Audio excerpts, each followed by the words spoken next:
Oi, bom dia, amados irmãos, como estão? Espero que todos estejam bem.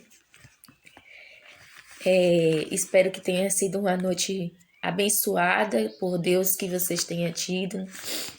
Estamos aqui hoje mais uma vez para poder falar um pouco da palavra do Senhor e compreender algumas coisas que Deus ele deixa bem claro para gente, tá ok? Então, antes de qualquer coisa, o que devemos fazer? Isso mesmo, pedir orientação do Espírito Santo do Senhor. Então, oremos. Santo Deus, amado Pai, mais uma vez aqui estamos, Senhor, reunidos para poder falar de Tuas bênçãos, de Tuas glórias, Pai, para com a nossa vida, Pai amado. Pai, nesse momento eu peço-Te a orientação ao Teu poder, do Teu Espírito Santo. Te peço, Senhor, que esteja conosco, agora, hoje, amanhã e sempre. Que o Senhor venha abrir nossas mentes e corações para poder entender a Tua vontade na nossa vida, Pai amado. Pedimos perdão pelos nossos erros e pecados cometidos contra Ti e pedimos também, Senhor, que tenha compaixão, tenha misericórdia para com Teus filhos, Senhor, que ainda não entenderam a Tua mensagem ou que ainda, Senhor, não conhecem a Tua verdade.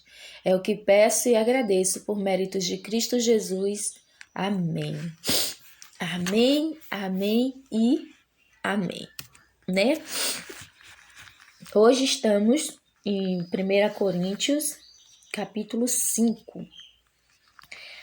A impureza da igreja de Corinto, repreensões e exortações, né? Vamos falar de um assunto bem interessante, porém bastante sério, né? Então, vamos fazer nossa leitura.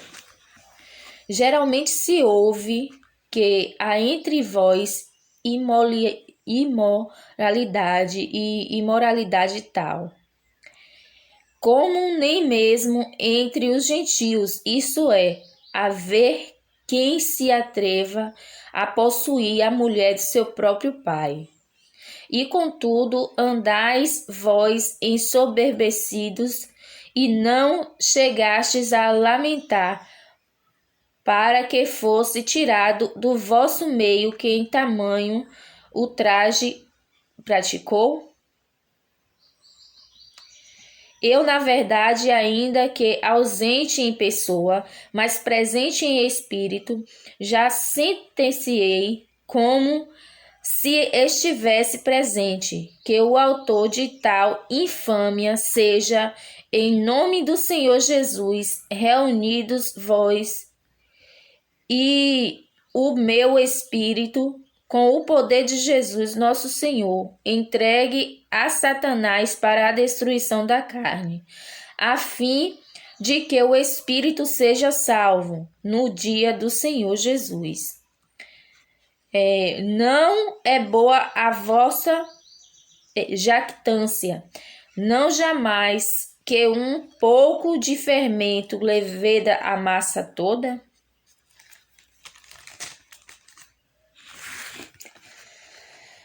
Lançai fora o velho fermento, para que sejais nova massa, como sois de fato, sem fermento, pois também Cristo, nosso Cordeiro Pascual, foi imolado. Por isso, celebremos a festa não como o velho fermento, não com o velho fermento, nem com o fermento da maldade e da malícia, e sim com os asmos da sinceridade e da verdade.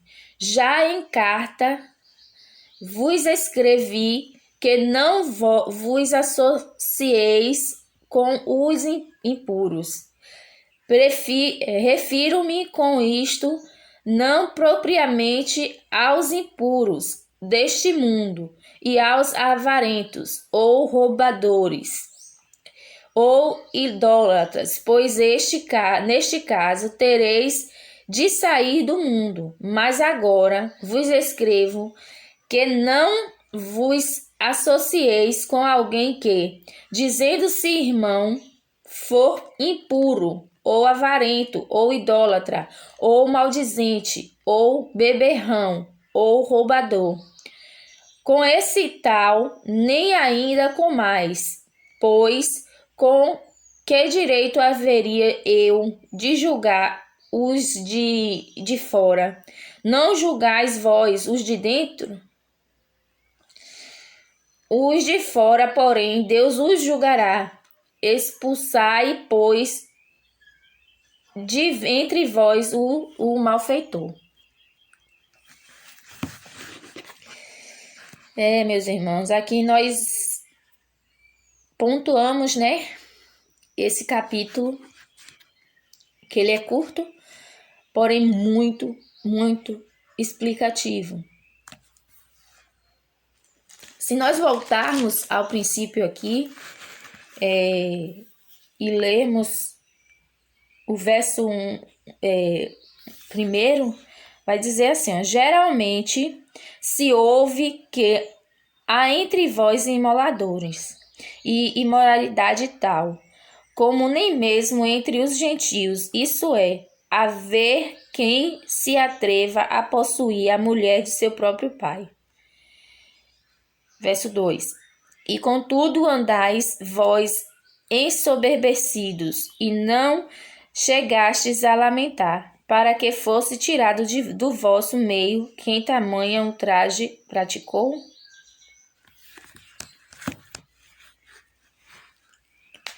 Bom, primeiro que os versos já começam falando de um assunto bem, talvez eu diria, delicado, né, para a igreja. Ele fala de incesto. Porém, veja só, ele não fala de incesto, de imoralidades de pessoas que estão lá fora, mas sim de pessoas que estão dentro da igreja. Isso acontece muito, muito. Agora veja só o que interessante. O final nos diz,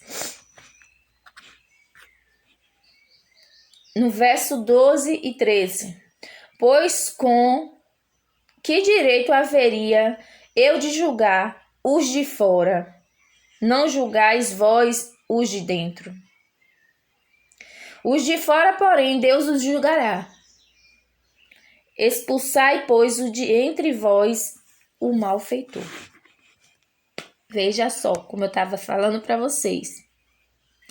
O problema aqui sendo mostrado é dentro das igrejas do Senhor. As pessoas cometem atos dos quais não são louváveis de jeito nenhum. Terríveis. Aqui diz que não pode ser misturado a igreja de Deus, não pode ter. Quando fala aqui do fermento, ele simplesmente fala que é para lançar fora. O que seria esse fermento? E o que seria esse lançar fora? Eu vou tentar explicar. O fermento é justamente a pessoa que tem essas imoralidades dentro de si, que comete esses atos e ainda assim tá lá dentro da igreja, parecendo que nunca fez nada de errado, não sente culpa, não sente desejo de sair dessa coisa horrorosa que há dentro de si, e continua na igreja como se nada tivesse acontecido. E o pior, antes de completar o que eu vou dizer, vamos ler aqui o verso 7. Lançai fora o velho fermento, para que sejais nova massa, como sois de fato sem fermento. Pois também Cristo, nosso Cordeiro Pascual, foi imolado. Veja só, aqui está dizendo o seguinte: se você, membro da igreja, você descobre que tem algo tremendo entre vocês, aqui a palavra nos diz que essa pessoa deve ser removida.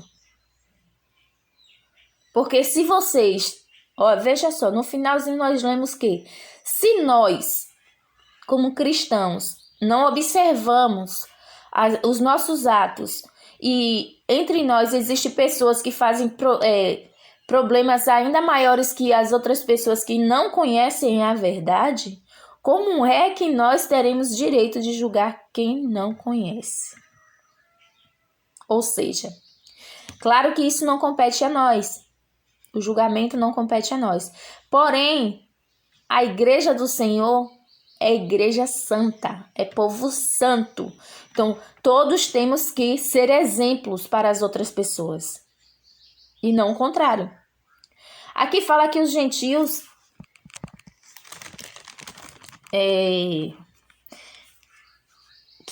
essas pessoas seriam pior até que eles, né? Então, veja só, que as pessoas seriam piores do que as outras pessoas que e de fora da igreja, né? As pessoas de dentro da igreja seriam piores. Mas vejam o que diz aqui no verso 4 e 5. Em nome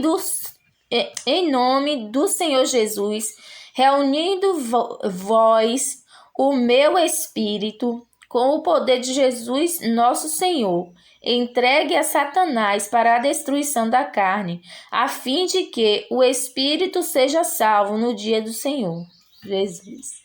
Então veja só, esse tipo de pessoa que fazem essas coisas ainda mesmo conhecendo a palavra do Senhor, que causam danos terríveis à sociedade, ao meio que convive, essas pessoas devem ser separadas, assim diz a palavra. Mas eu não posso julgar ninguém. Sim, não pode julgar ninguém. Mas se você tem dentro da sua igreja um membro do qual ela pode induzir outras pessoas a cometerem atos terríveis, essa pessoa deve ser retirada imediatamente do meio de vós. Mas assim, mas eu tenho que ajudar essa pessoa para poder ela se sair desse problema, Sim, é obrigação nossa. Mas a gente faz isso de joelhos, em oração. Porque se essa pessoa já conhece a verdade e essa pessoa comete tais atos, é porque ela quer. Então, se ela quer fazer isso, é entre ela e Deus. Nós não temos o que fazer. O que tínhamos de fazer, nós já fizemos, que foi exatamente mostrar o caminho, a verdade. O convencimento vem do Espírito Santo. E ainda tem mais. Você não é obrigado a fazer aquilo que você não acha que é correto. Mais uma vez eu repito, não é fácil ser cristão. Não é. Mas aquele que conhece a verdade, que tem dentro de si a palavra do Senhor e que quer de fato estar contrito ao nosso Deus, estar diante do nosso Pai e ter a libertação de todos esses pecados desse mundo, esse se esforça a todo o tempo. Mas a gente vai abandonar um irmão porque ele está passando por uma situação complicada? Não é abandono.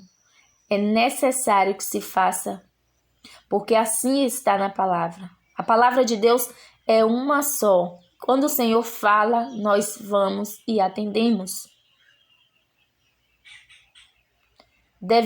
Nós não podemos, aqui está na palavra, que nós não podemos sequer comermos juntos a essa pessoa. É duro de ouvir, é duro de ouvir. Mas se não há o arrependimento verdadeiro, se não há o desejo de mudança, então essa pessoa não pode estar entre vós, porque essa pessoa, um fermento ruim pode estragar toda a massa.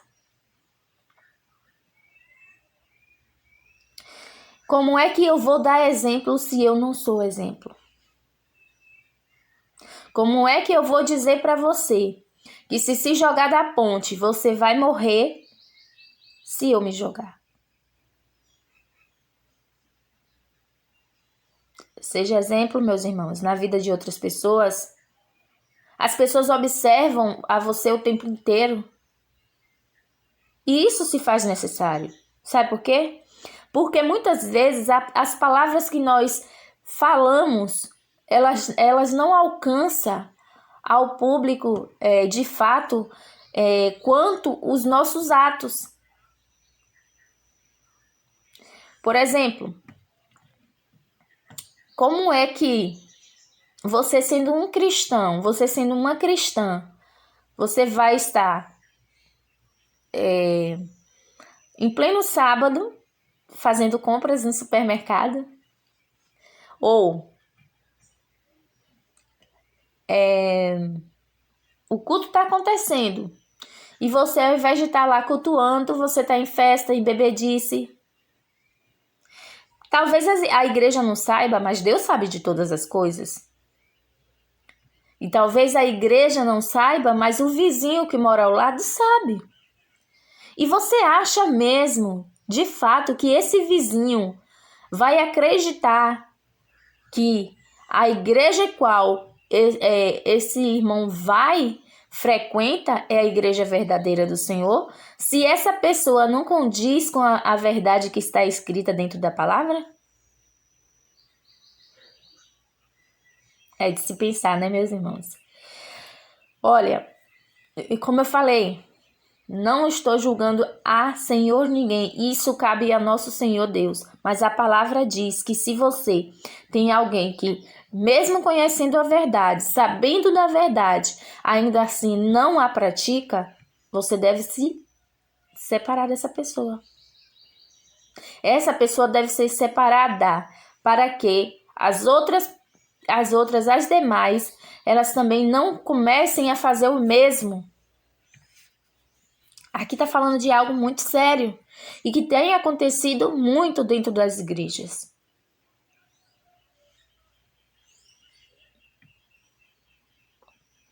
Tem casos que a gente não pode citar, mas casos que a gente vê acontecer, dos quais você fala assim, eu não acredito, fulana fez isso. Como assim? Uma pessoa de Deus, uma pessoa santa, uma pessoa pura, da qual eu me identificava e que eu queria ser igual. Por isso, meus irmãos, que nós não devemos querer ser iguais a ninguém, senão a Jesus. O exemplo para a nossa vida é Jesus. E é a Ele que devemos seguir, é a Ele que devemos imitar. Aqui na terra não há santos, todos somos pecadores. Porém, existem pessoas que não se arrependem do que fazem. E pessoas que buscam a Deus e pedem a Ele, ó Senhor, eu não consigo sozinho, eu não consigo sozinha, mas eu preciso estar diante de Ti limpo, puro, como o Senhor quer que eu seja. Então me ajude, Pai.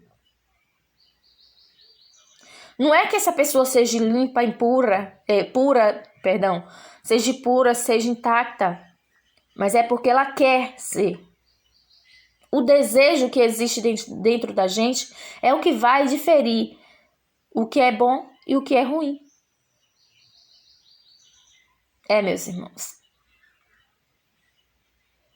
A palavra, ela é única. Deus, ele não quer perfeição de você hoje. Porque você hoje não vai ser perfeito, porque você é pecador. Porém, ele quer que você deseje ser santo e busque a santidade nele. Entende a diferença? Se você quer ajudar alguém, bata seus joelhos no chão, ore ao Senhor, peça a orientação do Espírito Santo para que venha na sua mente o que você deve fazer para ajudar essa pessoa. Agora, estar com essa pessoa, fazer, mesmo sabendo de tudo que essa pessoa faz e não sentindo o desejo de libertação, não é algo bom, não aos olhos do Senhor. Deus, Ele quer que você ajude a todos. Inclusive as pessoas que já conhecem a verdade. Porém, se essa pessoa conhece a verdade e ela não quer libertação, não adianta você se esforçar sozinho. A libertação vem de cada um. Fácil não é, mas com o poder do Espírito Santo nós conseguimos tudo. Porque Deus é poderoso. Creia no poder do Senhor. E Ele pode te libertar. Pode libertar a sua família. Pode libertar os seus amigos, vizinhos e todos os demais. O mundo inteiro. Só que a gente precisa buscar. Tá ok, meus irmãos? Por hoje, damos finalização. E vamos falar com o Papai do Céu? Oremos. Santo Deus, maravilhoso Pai, mais uma vez aqui estou, Senhor, pedindo ao Senhor que o Senhor nos liberte, Pai amado, de todos os erros, de todos os pecados que cometemos contra Ti, Senhor. E peço ainda mais, Pai amado, que o Senhor nos fortaleça para que a gente venha poder Te buscar, pedir Tua orientação para que jamais, Senhor, jamais venhamos a falhar por vontade própria. E, Senhor, te peço também que o Senhor possa estar nos abençoando para que a gente possa abençoar outras vidas. Essas vidas nos olhando, observando de longe ou de perto, que essas vidas possam ser alcançadas através do olhar, através do saber que você, que eu estamos buscando, Senhor, a verdade diante de Ti, Pai amado. Eu te peço nesse momento, Senhor, que o Senhor possa entrar com providência na vida dos meus irmãos que estão indo contra a Tua verdade, Senhor. E mesmo conhecendo a palavra, mesmo conhecendo o que é correto, ainda não se libertou. Pai, eu te peço que o Senhor possa estar com as pessoas que ainda não conhecem a Tua verdade e que precisam dela para que naquele grande dia estejamos todos reunidos. Pai amado, eu peço a orientação e também, Senhor, peço que o Teu Espírito Santo venha reinar entre nós, Pai amado. Que a gente venha fazer a Tua vontade, não as nossas. Porque sabemos que as nossas vontades não nos levam a lugar algum, senão para o caminho do inimigo. Pai, muito obrigada por a oportunidade de estar aqui hoje. Muito obrigada por esse dia maravilhoso. E, Senhor, eu te peço pelas pessoas que estão acamadas, que irão para fazer algum tipo de cirurgia, Senhor, que o Senhor possa vir entrar com providência, que seja o Senhor, o mestre dos médicos que irão estar com essas pessoas nesse momento de tão difícil situação humana. Pai, eu coloco nas Tuas mãos a nossa igreja, coloco nas Tuas mãos os nossos ministros, coloco nas Tuas mãos o nosso Brasil, o nosso país, Senhor. Coloco nas Tuas mãos a Tua vontade também, Pai amado, para que ela venha reinar dentro do nosso coração, para a gente vir sentir vontade de fazê-la acontecer nas nossas vidas. É o que eu te peço e desde já agradeço por esse dia maravilhoso e por essa semana, Senhor. É o que eu te peço e agradeço por méritos de Cristo Jesus. Amém. Amém, amém e amém. Então, meus irmãos, até o dia de amanhã, qual estaremos no capítulo 6, né? Vamos aguardar e amanhã estaremos mais uma vez aqui reunidos. Um beijo carinhoso. Fiquem todos na presença do Senhor. Que o poder do Senhor, do Espírito Santo, reine entre nós. Amém? Então, tchau, tchau!